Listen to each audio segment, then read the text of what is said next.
Eco-Friends, the fun-packed programme where we show you how to be a better friend to the world around us. Later on, some of our Eco-Friends will be telling you about the importance of wind farms and renewable energy. And I've got a story about a polar bear family whose home is melting away and tell you how we can help them. But for now, Chloe will show you how to make decorative stars for some paper straws. Okay, now I'm going to show you how to make some nice fancy decorative stars from paper straws, which you can use to decorate around the house or even a Christmas tree since it's coming up to Christmas. Now you're going to need a few straws. I've chosen 5 because that's a nice shape for a star. And we're going to take our scissors. Make sure that you have a responsible adult close by when using scissors. Now, this is the size of our straw and we want to get it down to this size. So we line it up with the other straw, we take it and we cut along the line. Ooh. Now we've got 2 the same size. We want all our pieces to be the same size because each side of a star is the same size. So we take one piece, put them side by side, and we cut. Woo! There we go. Great, that's all our pieces cut. Now we're going to take some of this festive wire and we're going to put our straws onto the wire. This is so that we can make our star later. Not earlier. What am I saying? So you want to slip it through and then just roll it down to the bottom. We want to make sure that all our pieces of all our straws fit onto the wire.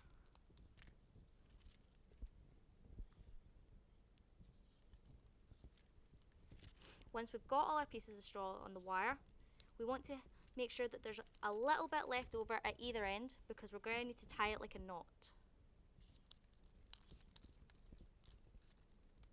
Great, there we go. All of our pieces are on the wire. Now we just need to make sure there's a little left on this side. Great, and a little left on this side. And then we take our scissors again, very carefully, and we cut. Fab. Now what you want to do, before you tie, you want to make your straws into the shape of a house. So we've got our bottom, we've got our sides, and we've got our roof. You want to make sure that all the little bits of the straws are touching each other and you can barely see the wire anywhere except the roof. The roof is where we're going to tie the wire, okay? So once you've got it roughly the shape you want, pull it a little bit so that you know that all the bits have got it, and then tie it round. Tie it around a couple of times so that you've got the wire where you want it, and then you can just tie a knot the way you would with your shoes. So 1. You might want to get an adult for this bit because if you've got good wire, in order to make it into a star, it's a little bit tight to use. You need to pull it very tight. 1, 2, there we go. But now we've got our house. So, leave these little bits of wire at the top and we can use this later to turn it into a bauble so that it can sit on your tree. Now, we lie our thing down flat and we take our 2 bottom sides here, this side and this side. We grab them and we pull them together. So now we've got a weird triangle, but what we'll do is we'll find the bit, just mess around with it, pull them slightly, and suddenly we've got a star. Now, it's not perfect because no stars are, but you can make it perfect by just squeezing the sides a little bit, getting it the way you want it, getting it exactly the shape, and then we just press down on the little bits here so that those bits stay together. Don't press down on all of it because we still want it to be nice and 3D. Once you're done with that, you can get some sellotape and put it onto the sides. Here's one I did earlier. It just keeps it together better. And there's your little bauble for hanging it on the tree. Hi. Hi. Oh, that's lovely. You made that for me, didn't you? Nope, but you can have the recyclables. Charming. What are these? These are some drawings sent in by our viewers at home. Oh, excellent. I remember now. So this one was sent in by Nomi, age 9. It's beautiful. This is a parrot. Parrots live in the rainforest, maybe? And these are one of the animals that we're hoping to protect with our eco-friendliness. I love its colours. Yes, definitely. And this is another drawing. It's a cat sent in by Bill and George, age 6 and 9. It's very photorealistic. Yes, definitely. These it doesn't have any colour, but it doesn't mean that it's any less beautiful. And here we have a butterfly. Sent in by George, age 7. Well done, George. Another George on the show. As you can see, he's made his butterflies very symmetrical because butterflies have symmetrical wings. And last but not least, we have this beautiful drawing here. Oh, that is lovely. What is it? Is it the ice caps? We've got a It's a rowboat beautiful here, landscape. a little house. This is an example of someone who's doing their own agriculture. They're growing up their own carrots and plants and forage. So there we go. Excellent. If you would like to send in your work, go to EcoArt at PO Box 123 Eco-Friendly COGC. Get your parents to buy you the stamps. Wasn't that fun? Yeah, but I've got something even more fun. Some of our eco-friends went on an adventure to a wind farm. Let's check out what they got up to. I have a feeling it might blow you away. Get it? Hi there, and welcome to Whiteley Wind Farm, Scotland's largest onshore wind farm, just south of Glasgow. Whiteley has 215 wind turbines. Each turbine has 3 blades, which can reach up to speeds of 200 miles per hour. Each blade is as long as 4 double-decker buses. 1 megawatt of renewable energy can offset over 2,600 tonnes of carbon dioxide. That means that the more renewable energy sources like this that we can use, the faster we can slow down the effects of carbon dioxide and climate change overall. And it's not just on the land that Scotland contains these wonderful renewable resources. Scotland also contains 26% of Europe's offshore wind turbines. This has allowed Scotland to get more than half of its energy from renewable sources in the last few years, and this is steadily increasing. And whilst there are concerns over building wind farms and their impact towards the ecosystem and the wildlife, this right here is a shining example of what a renewable energy source should be. Now it's time for a short break, but when we return, we'll be talking about the joys of recycling.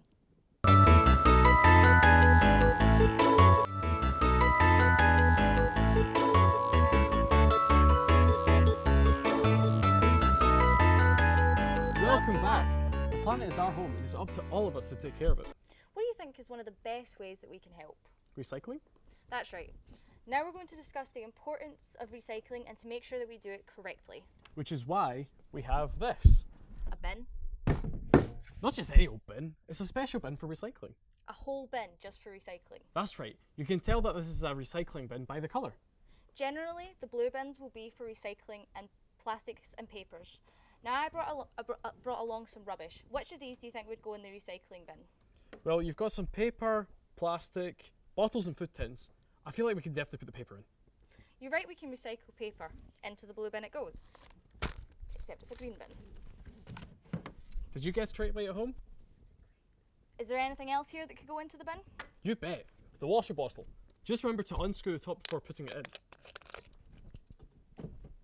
And what about these tins? Can they go in? Of course, whether it's food tins or old cans of juice, they all can be recycled. Now, Chloe, I believe you have something to show us. Yes. Now this tank of water here is to show you why it is so important to recycle. Experts say that 5 million plastic bags a year will end up in our oceans. Can you imagine what that looks like? The ocean's pretty big, but the wildlife is in danger because of our rubbish. Now imagine that you lived in this tank and have to navigate through all this rubbish.